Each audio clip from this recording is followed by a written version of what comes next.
Pour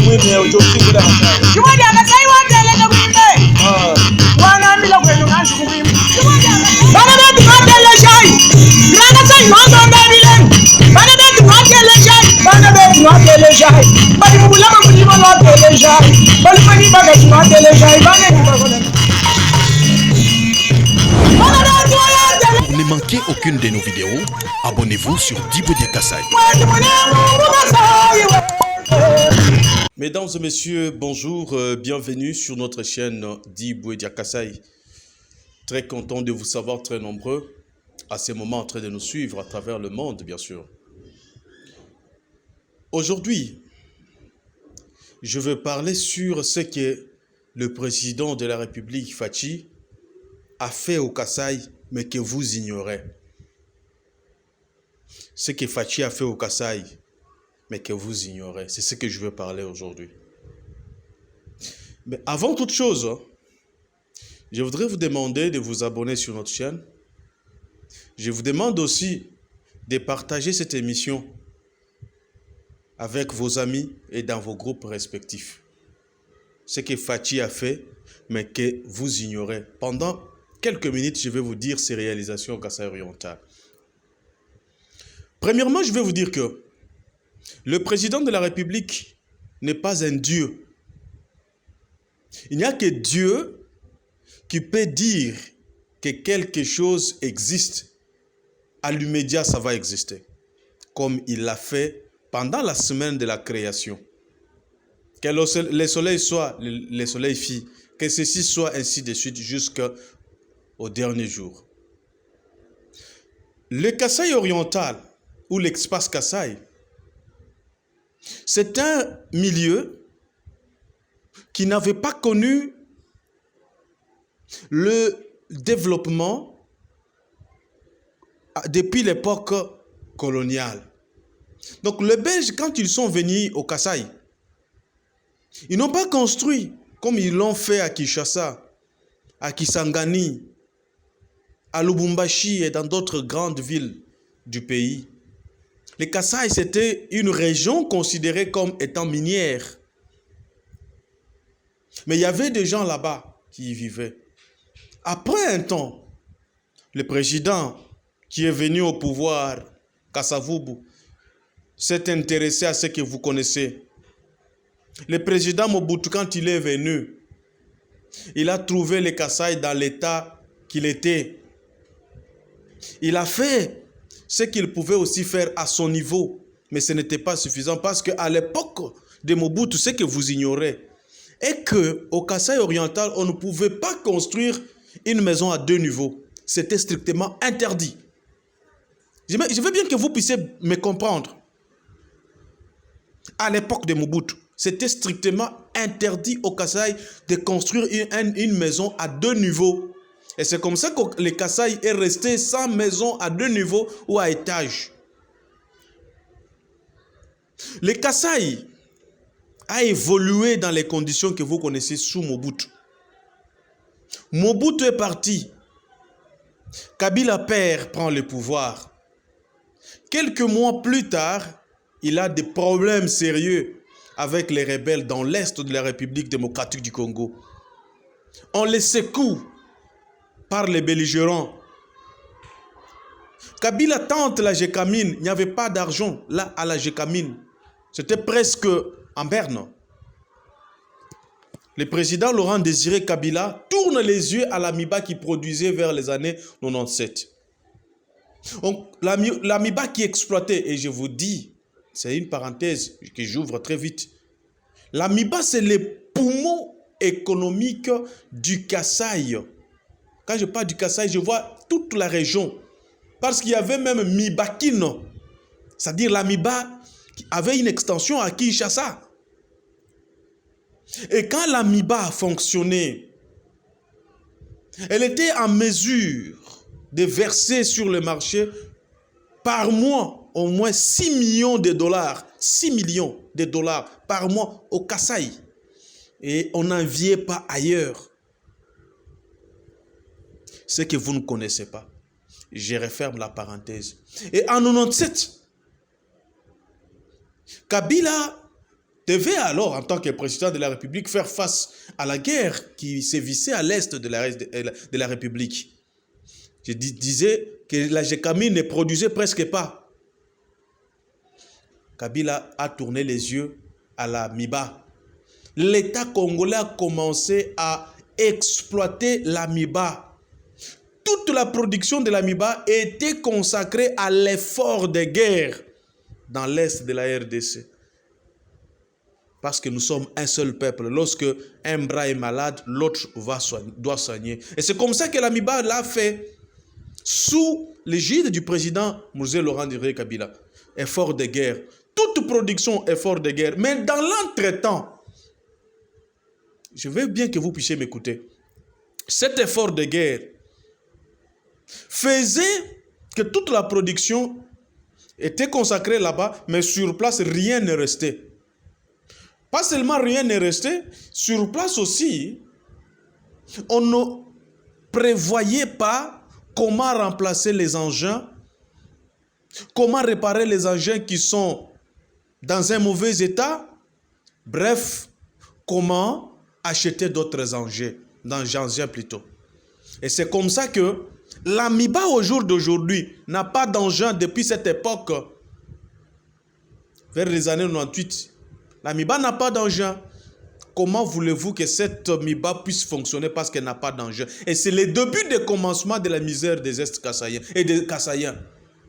Parce que la MIBA était considérée comme le poumon. Vers 2006, il y a eu des soucis avec l'ancien président Kabila, qui était venu ici. Il a vu ce qu'il avait vu. Il avait promis qu'il devait relancer la MIBA. Il y a même une vidéo qui circule dans ce sens-là. Au jour d'aujourd'hui, c'est néant. On n'a rien, vous avez vu. La MIBA est restée. Elle n'a pas fonctionné. Et la misère était en train de continuer. Et dans l'entretemps, aucune infrastructure n'était envisagée au Kasaï oriental. Aucun projet de développement. Les projets étaient consacrés ailleurs. Ailleurs. L'espace Kasaï a été délaissé. Ce n'est pas à rechercher, c'est connu de tout le monde, de tous ces régimes-là qui sont passés. Parce que, généralement, nos frères disent que les Kassaïens sont des pleurnichards, les Kassaïens aiment trop. Non, l'histoire est là. Et l'histoire, nous devons la raconter à nos enfants et à ceux qui ne connaissent pas. Ce que Fachi n'a pas fait, j'y reviens. Ce que Fachi a fait, que vous ignorez, j'y reviens maintenant. Mais la MIBA est restée dans ce niveau-là. Et l'économie du Kasaï oriental était totalement foutue, endommagée. Tshisekedi prend le pouvoir en 2018. Félix. Il trouve que tout était bloqué. Je dis bien bloqué. La MIBA ne produisait pas. Tout était foutu. En tant que chef, il prend l'initiative comme il l'a fait dans d'autres provinces. Il a d'abord initié le projet des sauts de moutons à Kinshasa. Il a initié d'autres projets par-ci, par-là. Il a aussi initié le projet à Zongo. Il a relevé les barrages. Il a fait ce que vous connaissez dans plusieurs coins. On a même commencé à se moquer de lui, qu'il ne fait rien au Kasaï. Mais ce que vous ignorez, je vais vous dire ce qu'il a fait. Il a aussi fait au Kasaï oriental. Mais seulement, il n'est pas un dieu pour faire apparaître ce qui n'existe pas. Ça prend du temps, évidemment. Lorsqu'il prend le pouvoir, il trouve qu'au Kasaï oriental, il n'y a pas un projet agroalimentaire. Il initie le projet agroalimentaire d'un Kwadi. Il signe un contrat avec le Belge, le projet volontariste. 26 millions de dollars américains. Et ces 26 millions de dollars américains, c'était pour construire. C'était pour cultiver, acheter les engins, faire tout ce qu'il fallait faire pour nourrir la région. L'espace Kasaï, c'est pas le Kasaï oriental, l'espace est sorti, amener aussi cette farine-là dans d'autres contrées de la République démocratique du Congo. Et c'est en cours, ce projet-là est en cours. On a même déjà commencé l'exploitation, vous voyez les images, je vous ai déjà montré plusieurs fois les images du projet d'un Kwadi. C'est un. Parce qu'ici, en Mbuji-Mayi, le maïs coûtait énormément cher. Qu'est-ce qu'il faut faire pour mettre fin à la faim? Au Kasaï oriental, il a initié le projet volontariste d'un Kwadi. Il ne s'est pas arrêté là. C'est que vous ignorez de Félix Tshisekedi. Ne suivez pas ce que l'on raconte, mais attaquez-vous aux faits. Ne soyez pas influencés par les mouvements de ceux qui en veulent le président de la République. Il termine avec le projet volontariste d'Nkwadi. Il s'est dit non, voilà. On doit quand même produire localement les œufs, manger les poulets localement. Il relève le projet d'Aipen Lukeleng avec environ 5 millions de dollars. Il relève d'Aipen Lukeleng. Il dit voilà, d'Aipen, produisez localement les œufs pour que nos frères mangent ici au lieu de dépendre ailleurs. Affirmé, Daipen Lukeleng fait aujourd'hui la fierté du Kasaï oriental. L'on se souviendra que dans un passé récent, ce domaine était devenu une caserne et une école de la police nationale congolaise. En moins d'une année, la transformation est totale. Daipen Lukeleng a retrouvé sa belle robe de production des poulets et d'œufs, cela bien évidemment grâce au programme d'urgence de 100 jours du chef de l'État exécuté par le Fonds de promotion de l'industrie. Il ne s'est pas arrêté là. Cet homme que vous critiquez et vous ignorez ce qu'il a réalisé. Il ne s'est pas arrêté à ces projets-là.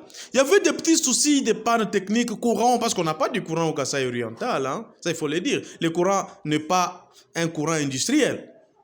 Mais il intervenait dans des petites choses que nous avions, des turbines de courant, des groupes électrogènes. Il fallait acheter du carburant. Il a envoyé le carburant pour que nos frères, en tout début du mandat de M. Maouéji qui est parti, il a envoyé autant de fûts de carburant au Kasaï oriental. D'abord, pour terminer la situation, dans l'entretemps, il fallait absolument trouver la solution parce qu'on avait bloqué depuis 7 ans un projet très important qui devrait aider les Est-Kassaïens dans la production du courant électrique. C'était avec l'entreprise KFW. Vous avez suivi à la radio, sur différents médias de Kinshasa et de partout. On en a parlé par rapport à ces projets KFW et l'AMIBA. L'AMIBA, parce qu'elle a plusieurs concessions, elle a aussi les barrages et quelques barrages qui ne fonctionnent pas. Elle a le bilange 1.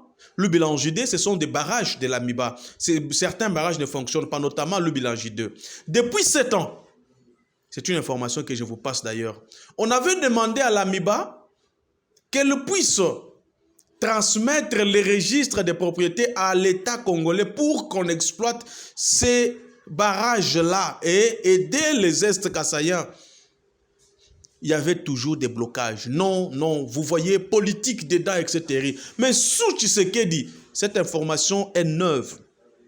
Il y a presque une semaine, le président de la République a instruit pour que l'on puisse donner ces registres-là à l'État congolais et à l'entreprise KFW pour les courants de l'Ubilangide. Et c'est fait. C'est fait. L'AMIBA a donné sous Tshisekedi. C'était bloqué depuis 7 ans avant Tshisekedi. Mais pendant Tshisekedi, on a donné ces registres-là. Donc, l'Ubilangide sera exploité par l'entreprise KFW et le montant pour l'exploitation ou la construction de ces barrages, réhabilitation, tout ce que vous voulez, de ces barrages-là, pour maintenir le courant électrique au Kasaï oriental, l'enveloppe varie entre 20 millions de dollars américains. Et c'est disponible, le gouvernement a dit que c'est disponible, 20 millions pour que l'Ubilangide puisse fonctionner, réhabiliter ce qu'il faut faire afin d'envoyer les courants en Bujimaï. Sous Tshisekedi toujours, ce que vous ignorez, et vous parlez peut-être que vous ne connaissez pas. Il a initié d'autres projets. Les projets que l'on appelle les projets de lutte contre les inégalités sociales. Lutte contre les inégalités sociales. Parce qu'il a compris en tant que président de la République qu'il existe d'autres provinces qui n'avaient pas bénéficié de quelque chose de la part des anciens régimes. Entre autres, l'espace Kasaï, le Grand Bandundu, etc. Ils n'ont pas bénéficié. Il a initié les projets de construction des écoles. le Kasaï oriental a bénéficié aussi de ces projets. Lomami, Sankuru, Kananga, Chikapa. Je suis en Bujumaï parce que c'est là que je suis et je vois ce qui se passe. Je vous ai montré pendant pratiquement une semaine l'évolution des constructions de ces ouvrages-là. J'ai commencé avec la première école qui va s'imposer dans l'espace Kasaï, Kalenda Mudishi, là où lui-même, le président, a fait ses études. Vous avez vu les images et là où nous en sommes. Il y a quelques bâtiments qui sont en voie de terminer. Je vous ai montré l'école du 4 janvier qui se situe sur le boulevard Kabila, non loin de l'ancien rond-point Kachama, pour ceux qui connaissent les Kasaï orientales, ou actuellement Koidro. L'école est presque terminée. Aujourd'hui, nous sommes le lundi 11 avril 2022. J'y étais là. Encore aujourd'hui, parce qu'il y a une semaine, j'y étais. J'ai trouvé qu'on a même déjà tollé presque tous les bâtiments. Ce sont des écoles à 2 niveaux, 2 étages. Ce que Fachi a fait que vous ignorez. Ne vous laissez pas influencer, embarrasser par des histoires politiciennes. Il y a l'hôpital de la Mouya. Cet hôpital est en train d'être construit. Je vous ai montré les images et vous les voyez même. Par Tshisekedi que vous insultez. Mais que vous ne connaissez pas qu'il fait quelque chose. Il y a l'hôpital Kansele. Vous voyez les images. C'est en cours de construction. Il y aura tous les matériaux possibles pour ces hôpitaux-là et même ces écoles-là pour qu'ils soient équipés. Il ne s'est pas arrêté là. Il y a le projet Tchilé-Gelou. 25 km pour la ville de Mbujimaï. Pendant que je vous parle, presque tous les travaux sont en train d'être terminés et nous sommes à 80% parce qu'il suffit actuellement de couler seulement les bitumes. Point barre et nous avons les 25 km. Selon les ingénieurs, vous-même vous connaissez, ils vous disent que ce qui est fait, c'était plus grand que ce qui est resté. Parce que couler les bitumes, c'est l'engin qui coule. Mais le reste des travaux, il fallait Mbujimaï, et je vous ai dit qu'il n'était pas même canalisé. Les choses se faisaient comme ça. Et on a canalisé les avenues prévues dans les projets. On a aussi fait l'essentiel pour ramener les routes en état. Il ne reste que le coulage de bitume. Je peux m'arrêter là. Mais il y a les interventions, quelques interventions dans nos coins, dans nos territoires, les écoles, etc. Les tôles qu'il envoie dans des hôpitaux pour la construction des écoles et consorts. Il ne s'est pas aussi arrêté seulement là. Au jour d'aujourd'hui, il a le projet qu'on appelle le projet ambitieux. Le plus grand projet ambitieux de 145 territoires. Chaque territoire va bénéficier de beaucoup de millions de dollars américains. Tous les territoires 145, sans compter que ça c'est les territoires que je n'aime pas, ça j'aime, ça je n'aime pas, l'autre là on m'avait dit ceci, ou de l'autre côté on m'a fait de l'opposition. Non, il n'a pas tenu compte de ça. Tous les territoires, c'est-à-dire toutes les langues, partout, il doit passer. C'est un projet aussi que nous devons nous approprier. Il a fait ou il n'a pas fait jusque-là, pendant 3 ans. Ce sont ses réalisations. Là, c'est au niveau du Kasaï. Mais dans notre province, je ne peux pas y arriver parce qu'il l'a fait. On le suit à la radio. Pour toute l'étendue de la République, il y a baisse d'avions, des billets d'avion. Aujourd'hui, on peut facilement aller à Kinshasa parce qu'à l'époque, Mbujimaï et Kinshasa, on devait dépenser $300 américains ou 320, voire même $350. Mais aujourd'hui, avec $125, je suis à Kinshasa. 125, je suis à Kinshasa. Et $110, je suis à Lubumbashi. Et à l'époque, Lubumbashi, Mbujimaï, c'était autour de $380, $370.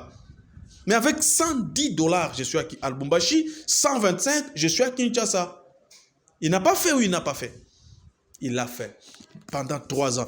Tout ce que vous devez savoir, c'est que Tshisekedi Fachi n'est pas un magicien. Il n'y a qu'un magicien ou un dieu qui peut dire que ces bâtiments existent et les bâtiments existent. Que ça existe et ça va exister. Mais en tant qu'humain, on a aussi des limites. Il a fait ce qu'il a fait. Mais nous, quel est notre rôle? Quel est notre devoir? Parce que quand on a un leader, on doit aussi s'impliquer dans sa vision. Je veux dire, quand on a un leader, on doit aussi s'impliquer dans sa vision. La vision de Tshisekedi est connue, c'est le développement du Congo. Nous, maintenant, posons-nous la question. En tant que Congolais, qu'est-ce que nous avons fait chez nous? Parce que lui a fait ce qu'il a fait là. Parce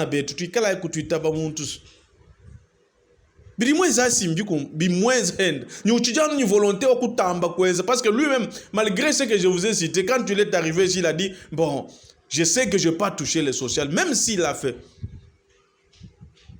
Il a des problèmes sérieux tout autour de lui. Beaucoup de gens qui l'entourent ne sont pas dans sa vision. On doit l'aider pour qu'il puisse composer avec les gens qui les comprennent. Je vais reprendre. Nous devons tout faire pour que le président de la République compose avec les gens qui les comprennent. Vous, Congolais qui me suivez, qui êtes partout à l'étranger et même ici sur place, posons-nous la question, qu'est-ce que nous avons aussi fait chez nous? Et prenons alors la décision d'aller mieux faire. Ce que Fachi a fait, que vous ne connaissiez pas, c'est ce que je viens de vous dire. 3 ans et ces réalisations-là existent et c'est palpable. Comptons sur ce qui reste.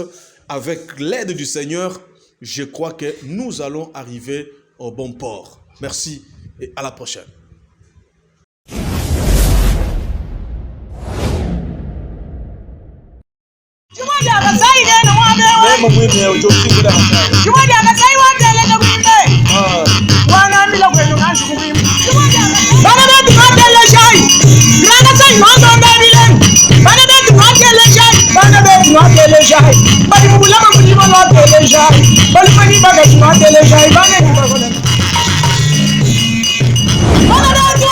Pour ne manquer aucune de nos vidéos, abonnez-vous sur Diboudia Kassai.